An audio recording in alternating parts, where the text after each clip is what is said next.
We have a proud history of providing an exceptional education to our students on a campus from which students explore the world and discover their place in it.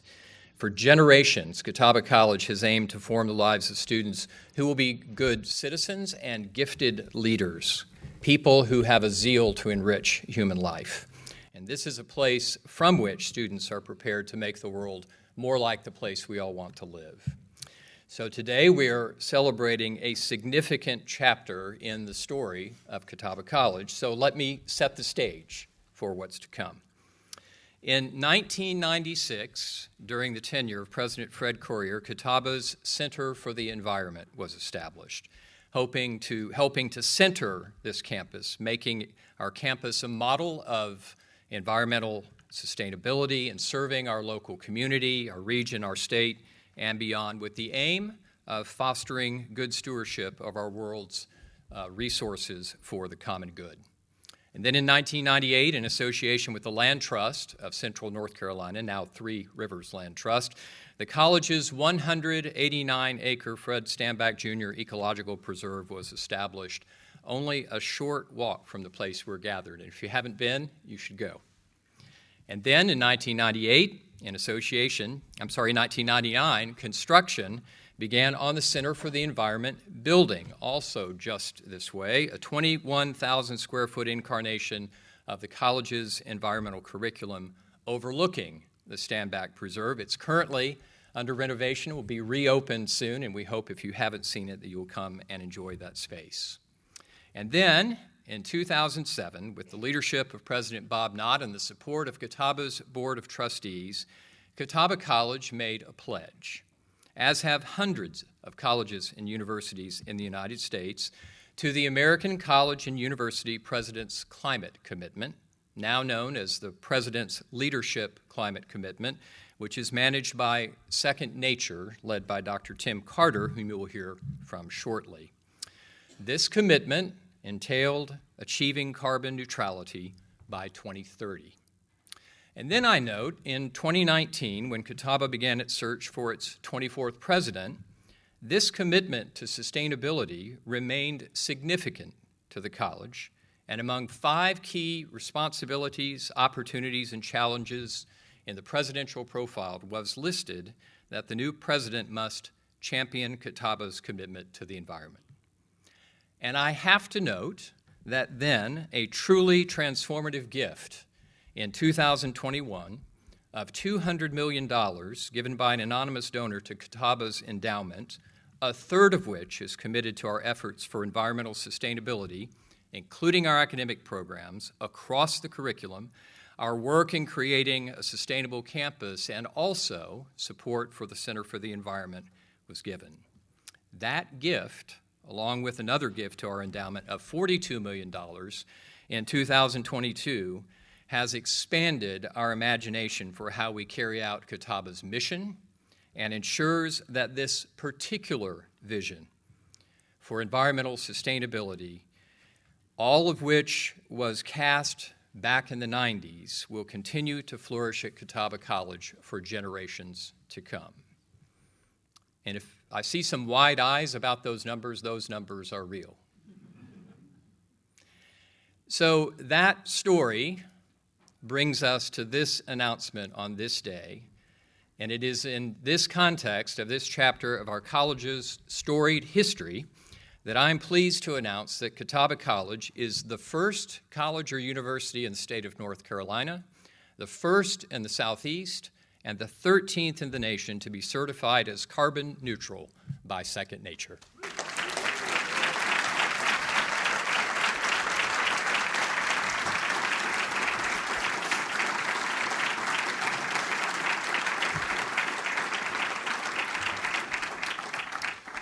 Now, in a moment, Brad Ives, our executive director for the Center for the Environment, is going to come and share a bit of how this was achieved and what comes next. And then Dr. Carter from Second Nature is going to come and remind us of the importance of higher education institutions in providing environmental leadership. And then we're very pleased that Governor Cooper, who is here to celebrate this with us today, will help us celebrate, because Catawba's accomplishment is an important accomplishment for North Carolina. But, presidential privilege, a couple of observations.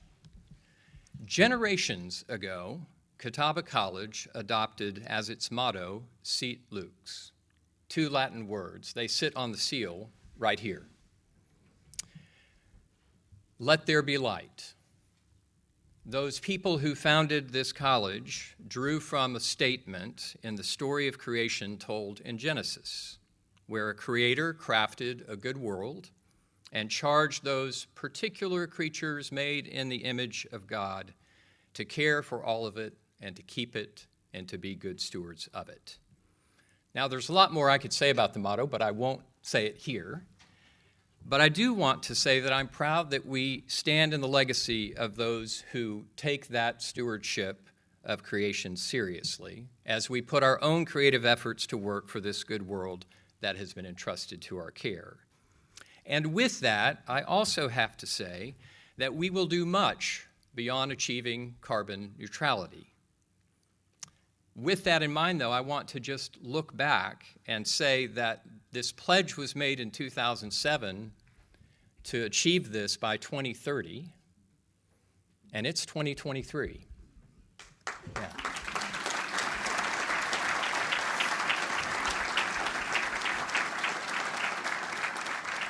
That didn't just happen. That involved the vision of people who imagined that this could actually happen more than 30 years ago. And it involves a lot of people who did a lot of hard work along the way. One of them is the founding director of our Center for the Environment, who served in that capacity for 25 years and is a central figure in the unfolding story of sustainability at Catawba. And I'd like to recognize him, Dr. John Ware. John, please stand.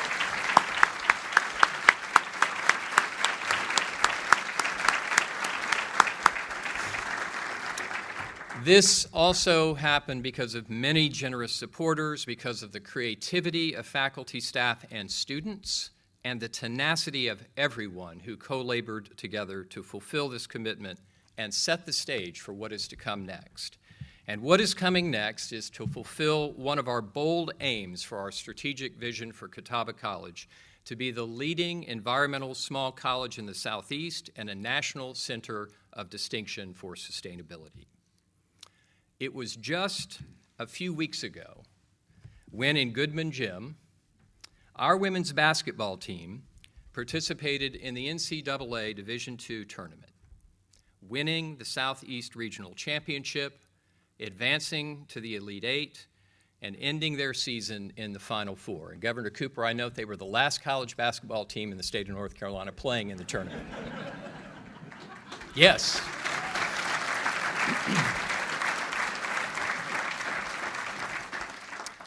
In the press conference after that Final Four game, Senior Mercedes Wampler made a statement I will never forget. When asked about the significance of that team's accomplishments, Mercedes replied, "It can be done, and it can be done at Catawba." Take that in. Whether it's Catawba's women's basketball team going all the way to the Final Four, or establishing a first-of-its-kind new genomic sequencing lab at the North Carolina Research Campus in Kannapolis this year, or achieving carbon neutrality, or being the best environmental small college in the Southeast and a national center of distinction for sustainability in our nation, well, of this and much, much more, I say with Mercedes, it can be done, and it can be done at Catawba.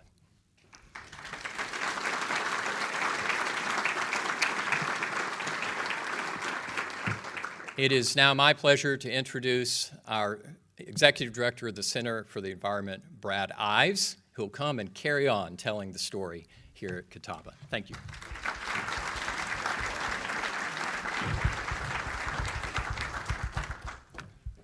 Thank you very much, President Nelson. Today is indeed an exciting day for Catawba College, for North Carolina, and most importantly for our planet. We are proud to announce that we are carbon neutral for this academic year, and we'll be carbon neutral for the future. It's an exciting announcement, and I can see the excitement in this room. It's great to hear all of this applause. But I suspect that some of you are sitting here going, what am I excited about? Well, Catawba is an institute of higher education, and we're good at explaining things. So my job is to explain to you exactly what you are excited about. So we're the first carbon neutral college in North Carolina, the first in the Southeast, and just one of 13 in the country. It's a very, very special accomplishment. And as President Nelson has noted, it's really been 3 decades in the making. Now, to achieve carbon neutrality, an entity has 2 options. One is to produce no emissions, but as you heard, our women flew to Dallas to go to the Final Four. They're not hydrogen-powered jets yet, so very hard to produce 0 emissions. So we had to opt for the other alternative. And the other alternative is to balance out the emissions that we have here on our campus and some related emissions, and find a way to reduce emissions somewhere else. And the first step in doing that is to figure out how many emissions do you have? And that's a process that started when I first arrived here in September. We needed to do an emissions assessment. So again, I'm sure you're sitting there going, what is an emissions assessment? I didn't realize I was coming to an environmental science lecture, but here we go. There are 3 types of emissions. There's Scope 1 emissions, which are direct emissions, and here at Catawba, those come from the natural gas that we use to boil water, to heat buildings, and to cook. They also come from the emissions of the gas-powered vehicles that we've got. Then there's Scope 2 emissions. Scope 2 emissions come from our electricity utility, burning coal and natural gas to produce some of the electricity that we use here on campus. And then finally, there's Scope 3 emissions, which are kind of everything else that we've got. Scope 3 emissions include things like our women flying to the Final Four. They include study abroad travel. They include commuting to campus. They include lots of other things. So it's a bit of a challenge to compile all of this and get it together. But the good news is that over the last 30 years, we've done a lot to squeeze these emissions down. So when we started counting them, we were counting from a smaller place. So what have we done? In the 1990s, in just an act of great foresight, we installed geothermal heating and cooling for many of our campus buildings that lowered our use of natural gas and electricity for heating and cooling. In 2015, it's very hard to see because it's all above us, all over the campus, but we installed 837 kilowatts of photovoltaic panels to provide solar power. At the same time, we installed 76 solar thermal modules capable of producing 3 million BTUs of hot water for our campus. And then we've also constructed 20,000 square feet of LEED certified buildings here on campus in our Abernathy Village. And finally, we did lots of energy efficiency projects. So all of these made a big difference. And to put that in perspective, our per full-time student equivalent emissions are less than half of those at Duke University or the University of North Carolina. So we had...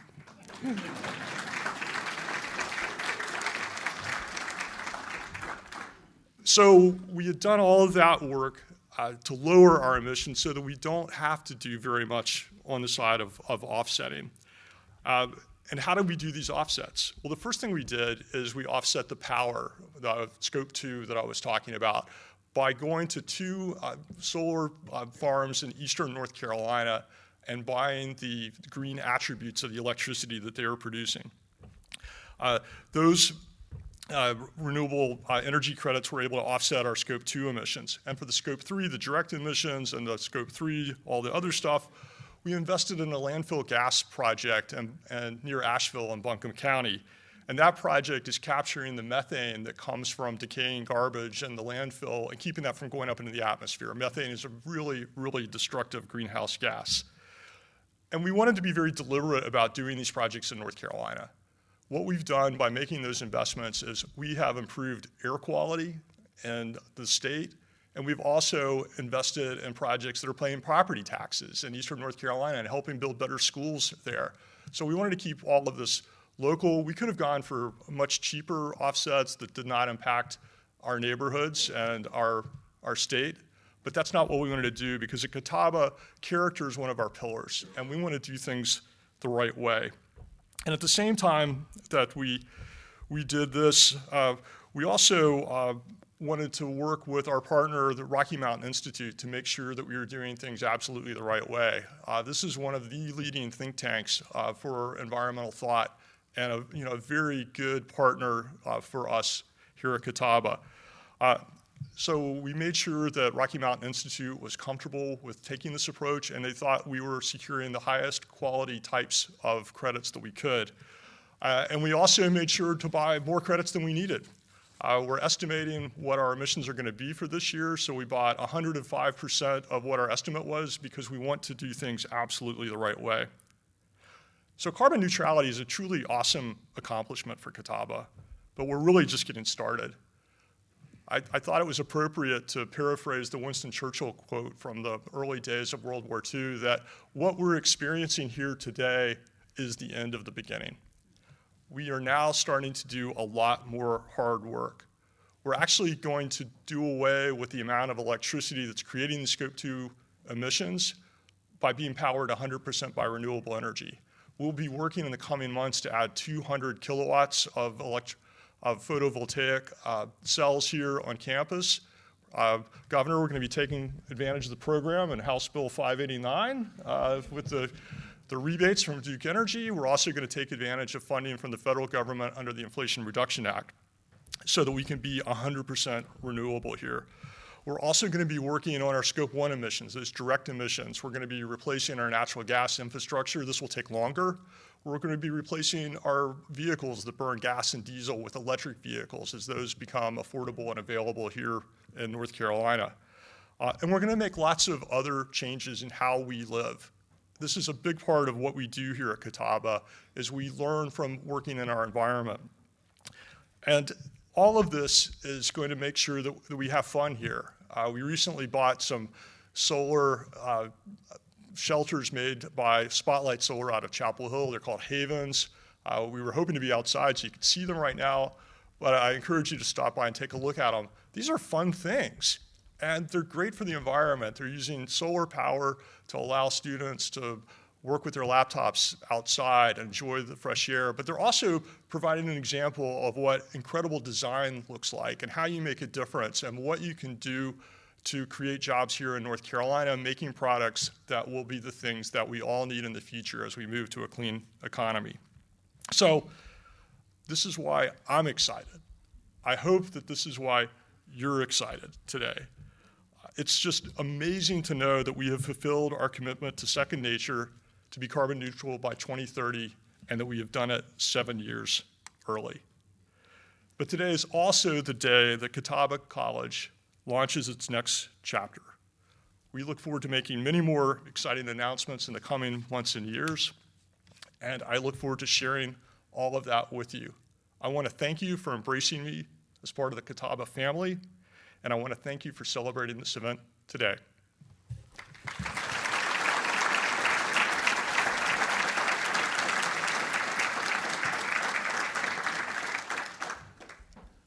Our next speaker is Dr. Tim Carter. I've had the pleasure of knowing Tim for the better part of a decade. We originally met at the Appalachian State Energy Conference, so it's a real honor to be able to welcome him here today to Catawba for this historic opportunity that we have. Dr. Carter is the president of Second Nature. It's a nonprofit organization that has a mission to accelerate climate action in and through higher education. As president, Dr. Carter provides strategic leadership for the organization, including focusing on decarbonization activities and climate leadership for the more than 400 schools that are in Second Nature's Climate Leadership Network and the University Climate Change Coalition. Prior to Second Nature, Dr. Carter was the founding director of Butler University's Center for Urban Ecology, where he built the center into a thriving academic center with over $3 million in externally funded initiatives. Dr. Carter received his PhD in ecology with distinction from the Odum School of Ecology at the University of Georgia, and completed his BS in ecology and evolutionary biology from the University of Tennessee at Knoxville.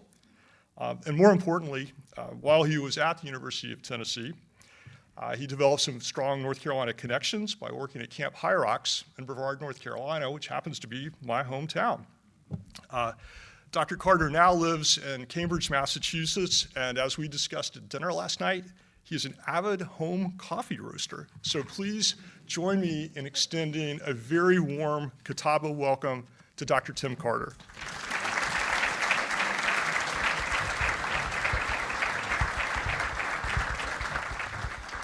Thanks, Brad. Great to be here. It's really nice. It's the first time I've been in Salisbury, so it's really fun to be hosted by good Southern hospitality. So I appreciate President Nelson, Brad. It was wonderful to have dinner last night. And I will say, has anybody seen the movie Air? You seen this movie? So Brad Ives is the Sonny Vaccaro of higher education climate action in North Carolina. He does all the behind-the-scenes stuff that no one really appreciates. I don't know if carbon neutrality at Catawba is equivalent with getting Michael Jordan signed on to Nike, but it's a very significant achievement. So Brad, you're very, very, very privileged to have Brad here at Catawba. So two things I really want to touch on briefly. First is celebration and then anticipation. So we're here to celebrate this important achievement. And for those of you who were listening earlier, we have run this President's Climate Leadership Commitment for 15 years. And it's the largest and longest standing voluntary carbon neutrality initiative in any sector in the world. One of the underpinnings of the commitment is that higher education needs to practice what it teaches. So our sector is really good at telling people what to do. You know, here's what our research tells us. Here's what our textbook that I wrote says. But actually doing that, actually putting that into practice is oftentimes a different story. But Catawba has not done this. You haven't treated climate action like an interesting thought experiment. You've put your thoughts actually into practice. And it's one thing to commit to action, but it's another thing to actually achieve that commitment. Since our program was launched in 2006, we've had over 800 campuses make this commitment. And only 13, as you've heard, have actually achieved it. So you're the first in North Carolina, the first in the Southeast. I was going to say you're the first that starts with C, but Colby College actually beat you to the punch there. But still significant. And as Brad just mentioned in detail, you're not just checking the boxes. You're not just doing it as quickly and as cheaply as possible. You know, you're doing these really sophisticated and thoughtful and impactful actions that are actually not just creating practice, but actually creating best practice. And so for us as an organization, we look to places like Catawba as ways that we can replicate that activity all across the country. So that's the good stuff. It's good to celebrate that. And I want to focus a little bit on what's ahead of you. So what should you anticipate? I think the first thing to remember is that carbon neutrality is a milestone. It's not an end point. And oftentimes when we get to these points, we're like, yeah, so it's done. You know, it's over. It actually doesn't mean that. What it does mean is that achieving this important operational target it's critical, but it's not the end. And if you want to think about truly transformative action through Catawba, what you need to do is assess all the strengths that your campus has. How can you leverage all your strengths for climate action? What student activity is here? We have all these great students. What is the strength of your students? What types of research are you doing? What types of partnerships do you have? You're not the same as UNC and Duke and App State, and thank goodness for that, right? So what's your distinctive? What is the Catawba-ness of your climate leadership? And how can you leverage that to drive new and innovative climate solutions? Second nature, we call this approach diversify to unify. And the President's climate commitments have driven a lot of these decarbonization actions, like what's happened here, but all across the country. A lot of our campuses have gotten to 50, 60, 70% reduction. And they've all taken the same commitment. It's this one-size-fits-all approach to carbon neutrality goals. The uniformity has been a real strength of the program, but it doesn't capture the diversity of what higher education can and should be doing on climate, especially outside of the physical infrastructure. So I would suggest the next phase of your work could be to unearth and unpack the various distinctives of Catawba. And then you can turn those distinctives into a powerful unifying force with the other institutions that you work with. So this is the essence of diversify to unify. You're not the same. you can figure out complementarity, and through that complementarity, you can figure out new ways to work together.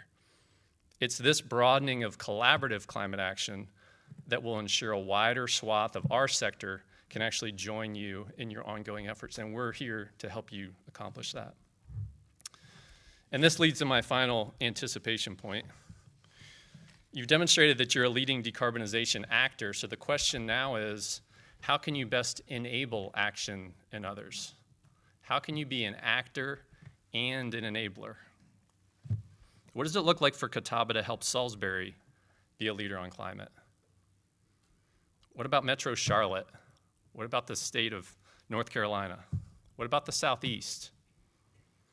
How do you center new issues like climate justice and equity into your activities so you can ally with communities that are, and individuals actually, that don't have the resources that you do?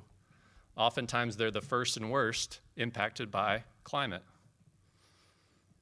What does that look like for you? I think that is really the point that you need to be focused on moving forward. It's time to take both the lessons of this journey as well as the strengths of your campus and apply them to something bigger than yourself. You're a piece of a much larger climate puzzle, and figuring out how best to fit into the future we all need to shape together is really a critical next step in your work.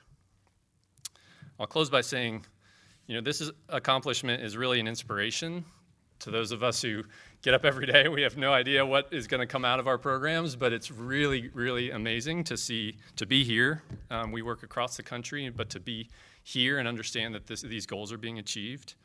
And it's our mission, it's why we exist, is to take your activities to scale.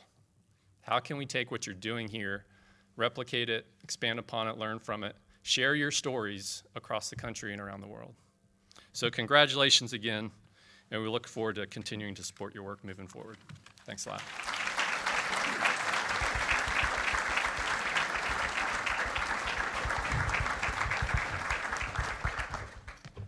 Tim, thank you so much for those comments. I think it really does capture what we're trying to do here is finish up the start and get going and take on those next and bigger challenges. Well, it gives me great pleasure to introduce our next speaker, Governor Roy Cooper.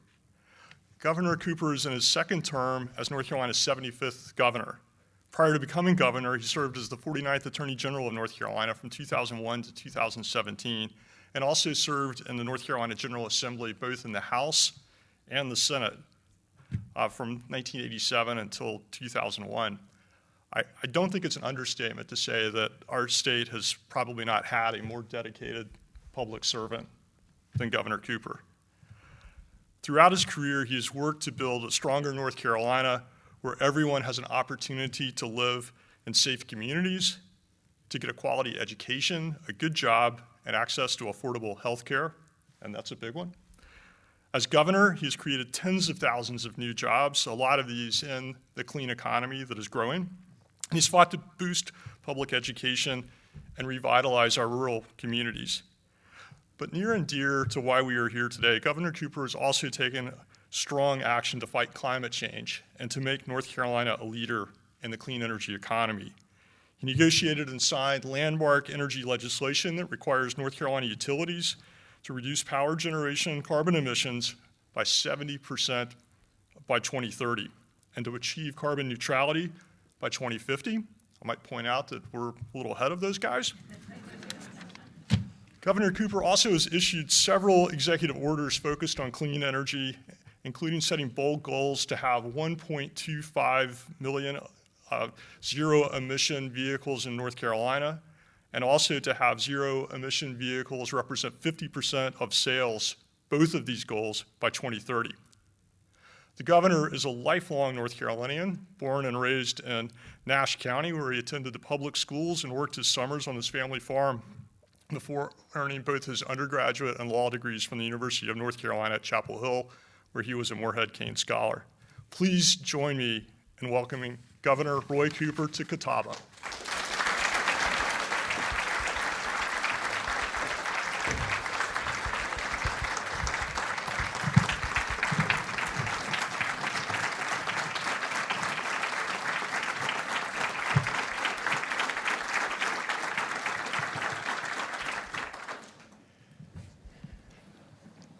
Thank you very much, Brad.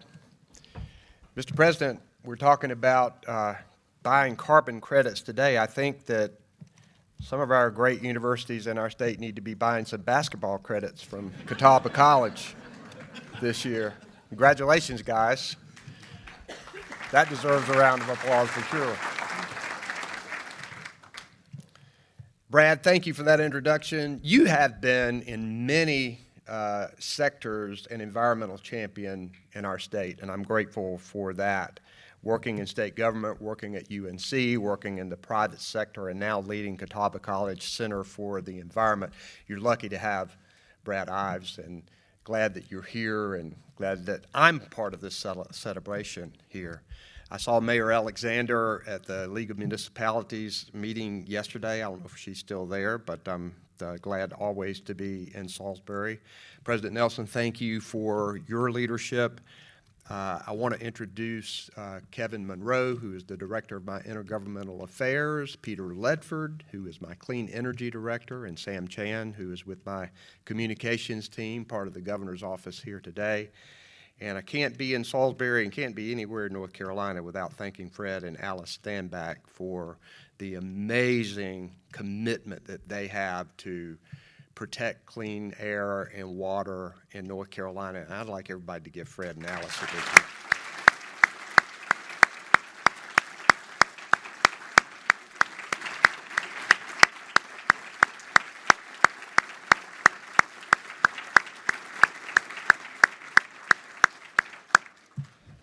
This is a great day for this college, for our state, for our country, and really for the world when you think about it. To become the first college or university in the entire Southeast to achieve this goal is absolutely remarkable. And 7 years early shows that it can be done and can be done well and rapidly. I wanted to be here to celebrate with you because this is the kind of leadership that we see in North Carolina and that we need right now desperately. This college, the students here, the trustees, the alums, you are exhibiting the kind of vision and leadership that has been occurring in North Carolina for decades. When you think about the first state university in this country to open its doors to students, when you think about the Wright brothers at Kitty Hawk, when you think about the innovative idea of the public-private partnership of the Research Triangle Park, now North Carolina is leading the way toward a clean energy future. And we're going to lift this college up and talk about the work you are doing, not only all over the state, but all over the country. Here's what we're doing in a state level on this. And I guess I need to step back a bit to talk about why this is important. I grew up in eastern North Carolina, working on the farm every summer until I went to college. It's why I decided I wanted a job with air conditioning when I grew up. But I'll never forget walking with my dad and walking through the farm and the fields and the woods, and he would tell me how important it was to him to preserve these places, preserve the natural beauty of North Carolina for generations to come. I wasn't thinking about having children then, but for your children and grandchildren, he would say. And now I'm getting that point in time where I do think about those things. And so I know just inertly that it is an important thing for us to do. But now the science is overwhelming as to what climate change is doing to our planet even more rapidly than we thought. And you are seeing the private sector react to this. The people who know, who are working to try to make money for their shareholders, understand that this is coming and that they have to brace themselves for it, but also begin to think about ways to do something about it. And in North Carolina, we have begun this process.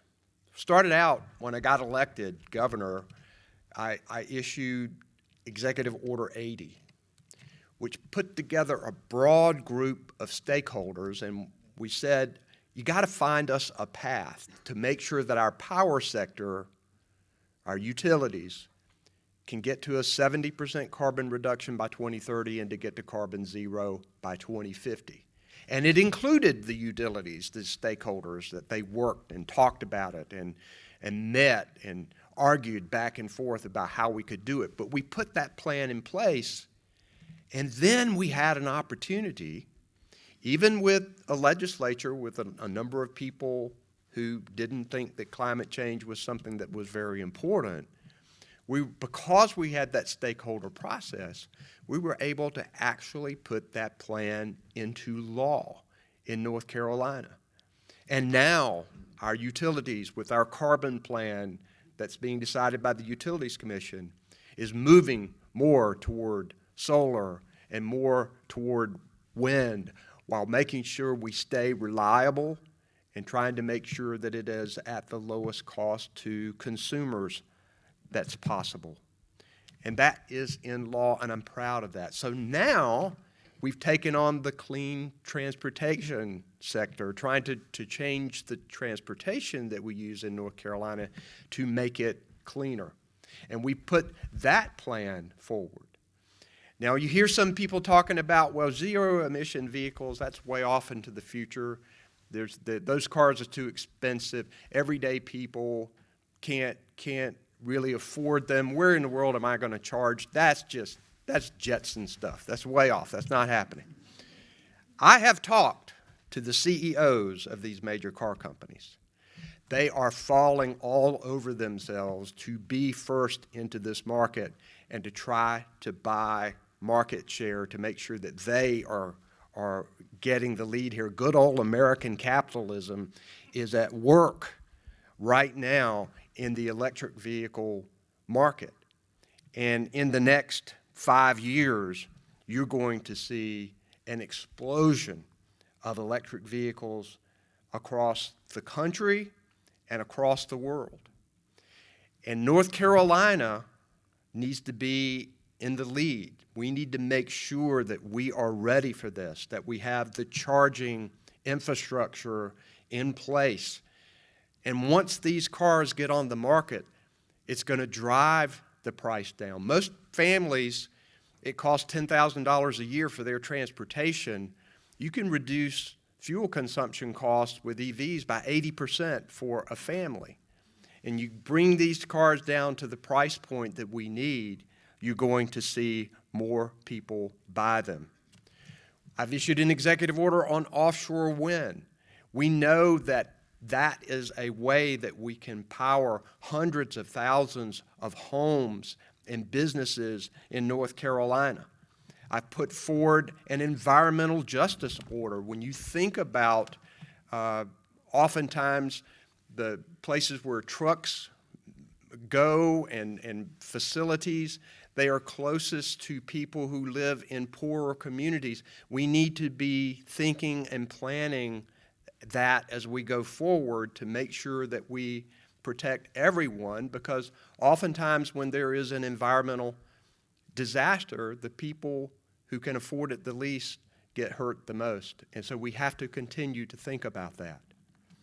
But let me tell you how I think the best way for us to talk about this in North Carolina and to make sure that we are getting the message across. This is an issue of dollars and cents. We know the devastating impacts of climate change, people who believe in science, but there's a lot of talk and social media about how this is a lot of bunk and that this is not really true. Well, we are going to show that this is going to put money in people's pockets. It already has. The economic argument for this is extremely strong. And even if the fight against climate change isn't something that you believe is important, you cannot deny the tremendous economic opportunity that it brings to North Carolina. Case in point, our solar industry, we're number 4 in solar installed capacity in North Carolina. It's brought more than 100,000 jobs to our state with a $20 billion investment between 2007 and 2020. The EV market is going to be a $400 billion global market in the next 5 years because the private competition is going to be fierce in this market when we see it happening. And when you talk about the jobs, we have become such a clean energy center for the country that we've been trying for decades to get an auto manufacturer in North Carolina. We couldn't do it. Finally, we did it with an EV manufacturer. And I'm a Presbyterian elder, and I know that good things got to happen out of bad things sometimes. And we were just waiting for the EV market to come to get that automobile manufacturer in North Carolina. We're getting electric battery manufacturers. We're getting electric charging station manufacturers here. We've got Boom Supersonic, which is going to be clean aerospace. And not to miss the boat, in western North Carolina, an electric boat manufacturer has opened up out there. So across the board, people are recognizing that North Carolina is a place to come to create good North Carolina American jobs that's going to move us to the clean energy future. And that's exciting. And on top of that, we got a lot of companies who believe, like Catawba College, they want to set up their manufacturing plants to be carbon neutral. And we need to have a state and an electric grid that is welcoming to those kinds of companies that are bringing great paying jobs to our state. So I am excited today because we're going to lift this college up as doing it right. Energy efficiency is critical. And North Carolina's Building Code Council is working on putting some energy efficiency standards in place. And I'm going to point down here to these students because you guys are the future of this. I already met some of you and look forward to maybe taking a picture with you guys in just a minute to thank you personally for caring about this. We're going to have to convince people that we can't go backward. There's some talk in the General Assembly about cutting back on what we've done with our House Bill 951 in the power sector. There's talk about trying to stop the Building Code Council on energy efficiency requirements that we know are going to save people money at the end of the day. Your voices need to be strong on this. And the economic arguments can lead the way for people who aren't that concerned about climate change, which they should be, but some aren't. The economic argument can win the day. So I want to let you know that I am excited to be here, that I look forward to continuing to work with you for a cleaner, smarter, brighter North Carolina, and I look forward to what's coming next from Catawba College. Thank you very much, guys. I appreciate it.